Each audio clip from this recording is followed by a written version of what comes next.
Eu tenho algumas críticas com relação ao Silas Malafaia, portanto, nós temos que admitir, principalmente o pessoal da ala mais conservadora, de que o Silas Malafaia, ele é o melhor representante dentro do mundo gospel dos conservadores. É aquele que dá a cara a tapa, é aquele ousado que tem coragem, que chega lá na Avenida Paulista e diz: Alexandre, você é um tirano, você é um criminoso.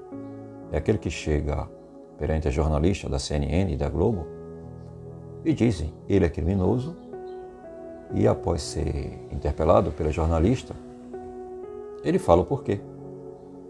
Ele cita o artigo 53, ele cita o artigo 5º, inciso 4 da Constituição. Ele cita o artigo 142, sem hesitar, que fala da garantia da lei e da ordem. Ele diz com respaldo e com propriedade porque o Alexandre de Moraes é um ditador, é um covarde e é um criminoso. Então ele tem o nosso respeito, tem particularmente o meu respeito, não é? Se torna um grande obstáculo, porque prender um pastor, prender um padre num país supostamente democrático é um aviso de que não é democracia. Não é? Caracteriza o quê? Uma perseguição religiosa, quando se prende uma liderança religiosa. Uma coisa é você prender a Débora, uma coisa é você prender o Clesão, uma coisa é você prender uma senhora de 71 anos, que só estava presente, que chegou depois dos fatos de vandalismo terem acontecido. Quando você prende ou faz uma busca e apreensão na casa de uma liderança religiosa, isso chama a atenção da comunidade internacional, não é? Em Cuba, quando começaram a prender os padres e pastores, o mundo ficou mais atento e começaram a perceber que, de fato, ali havia uma ditadura. No Brasil não está sendo diferente. E aí continua o Alexandre de Moraes se expondo cada vez mais, perdendo seus cartões de crédito. Os bancos finalmente sentaram na mesa com ele, com Gilmar Mendes, com Flávio Dino, e disse a verdade: olha, não dá. Se nós ampararmos vocês, nós seremos sancionados e acaba o banco. Acaba a nossa uia, como diz aqui no Nordeste. E eles estão sem cartão de crédito. Talvez terão que pegar o seu pagamento, colocar numa botija e enterrar, como fazia nossos antepassados. Guardar o dinheiro escondido. Quem vai querer fazer negócio com essa gente condenada por violar direitos humanos, por ser condenado por leis Magnitsky, que será atendida e acompanhada certamente pela União Europeia? Já tem parlamentar da União Europeia pedindo também a condenação do Alexandre de Moraes. O que eu vejo com tudo isso?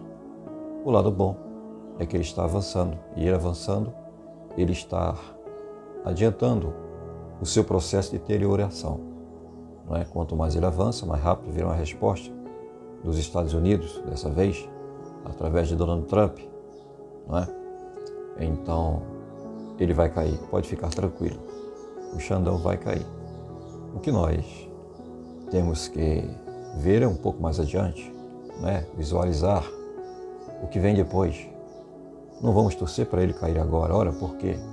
Porque se ele cair agora, o Lula irá indicar outro no lugar dele. E isso não é interessante para você, para mim, para as pessoas de bem, mais sensatas desse país. O interessante é que ele caia no momento correto, porque se ele cair na hora errada, teremos um outro ministro indicado por Lula, simplesmente assim. Vocês já pensaram nisso? Quem o Lula iria indicar no lugar dele? Por exemplo, a pretensão do Barroso em sair do Supremo Tribunal Federal certamente foi discutida, não é, com a classe pensante do partido. Ora, se o Barroso, que é um alvo para a lei Magnitsky, se ele sair depois de 2026, acontecerá o mesmo, não é? Não será bom para o PT, será bom para a ala ideológica daquele governo que assumir. Vamos considerar que alguém de direita ou do centro assuma, por exemplo, Tarcísio Gomes, ou mesmo o Bolsonaro. Se ele sair agora, teremos outro ministro indicado pelo Lula. Então já seriam 2 indicados pelo Lula. Então, com que cara ficaria o Supremo? De mal a pior. Não é interessante para nós. É interessante, sim, que o Xandão caia apenas em 2026. E o Barroso não renuncie agora. Nós temos que pensar nisso. Essa questão estratégica. Porque, diferentemente lá de El Salvador, como Nayib Bukele fez, ele conseguiu, pelo Congresso, substituir 5 ministros da Suprema Corte. Portanto, aqui, a atual formação do Senado Federal é praticamente impossível. A nossa esperança, infelizmente, vai ser a partir de 2026 para resolver a questão pelas vias institucional. Não é? Eu acho muito difícil resolver pelas vias institucionais, mas pelas vias institucionais, nós temos que pensar em 2026.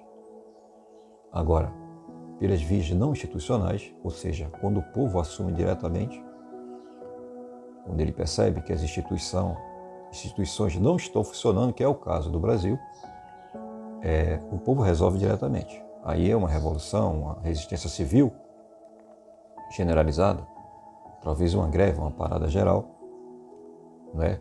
Faria com que o Congresso coercitivamente tomasse uma medida a fim de substituir estes ministros que estão causando instabilidade no nosso país, estabilidade jurídica e estabelecendo essa ditadura da toga.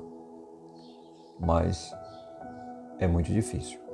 O povo está desarmado, desamparado, assustado, com receio de fazer manifestação e o sistema está muito fortalecido, não é? Salvo nesses últimos dias, quando houve a interferência direta do Donald Trump, através da Lei Magnitsky, através da sua presença de suas tropas e sua esquadra aqui no Mar do Caribe, sufocando o Nicolás Maduro, e certamente será capturado, e depois de Nicolás Maduro certamente virá o Lula. O Lula está na fila.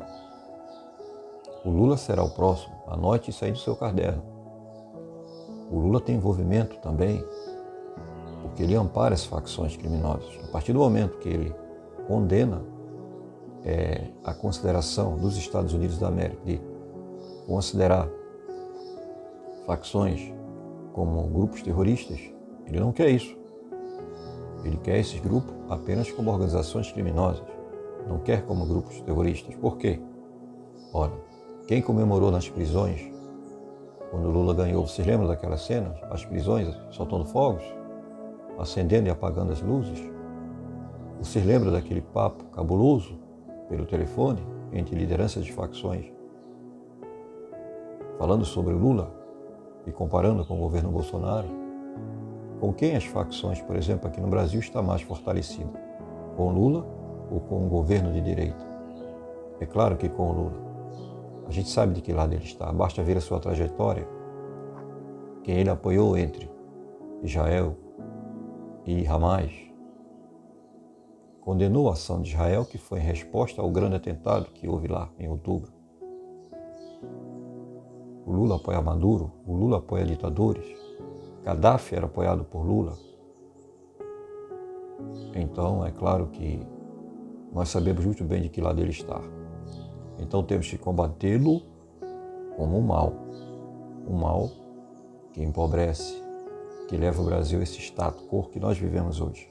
Estado de pobreza, de calamidade, de insegurança jurídica, em que a ordem econômica entra em degeneração,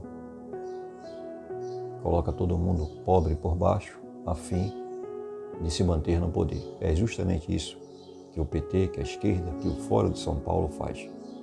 Manter todos na miséria e na pobreza para se perpetuarem no poder. Mas assim não irá continuar, porque já está havendo uma reação. E com certeza nós iremos vencer. Um forte abraço a todos.